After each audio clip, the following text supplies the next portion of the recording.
ಶ್ರೀ ಸತ್ಯಸಾಯಿ ಸೇವಾ ಸಮಿತಿ ಈಶ್ವರಾಂಬ ಟ್ರಸ್ಟ್ ಮಂಗಳೂರು ಇವರ ಆಶ್ರಯದಲ್ಲಿ ಅಗ್ನಿ ಫ್ರೆಂಡ್ಸ್ ಉಪ್ಪಳ ಇದರ ದಶಮಾನೋತ್ಸವದ ಅಂಗವಾಗಿ ಲಯನ್ಸ್ ಕ್ಲಬ್ ಮಂಜೇಶ್ವರ ಉಪ್ಪಳ ಇದರ ಸಹಕಾರದೊಂದಿಗೆ ಯೆನಪೋಯ ದಂತ ವೈದ್ಯಕೀಯ ಆಸ್ಪತ್ರೆ ದೇರಳಕಟ್ಟೆ ಇದರ ನುರಿತ ವೈದ್ಯರ ತಂಡದಿಂದ ಉಪ್ಪಳ ನಯಾ ಬಜಾರಿನಲ್ಲಿ ಉಚಿತ ದಂತ ತಪಾಸಣಾ ಹಾಗೂ ಚಿಕಿತ್ಸಾ ಶಿಬಿರ ನಡೆಯಿತು.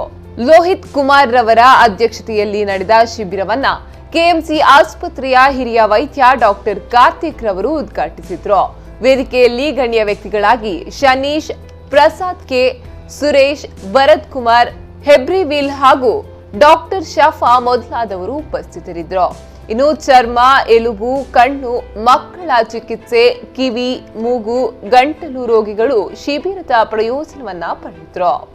ಅಗತ್ಯವುಳ್ಳ ಕಣ್ಣಿನ ರೋಗಿಗಳಿಗೆ ಕನ್ನಡಕವನ್ನ ಕೂಡ ಉಚಿತವಾಗಿಯೇ ವಿತರಿಸಲಾಯಿತು. ನೂರಾರು ಮಂದಿ ರೋಗಿಗಳು ಶಿಬಿರದ ಪ್ರಯೋಜನವನ್ನ ಪಡೆದುಕೊಂಡರು.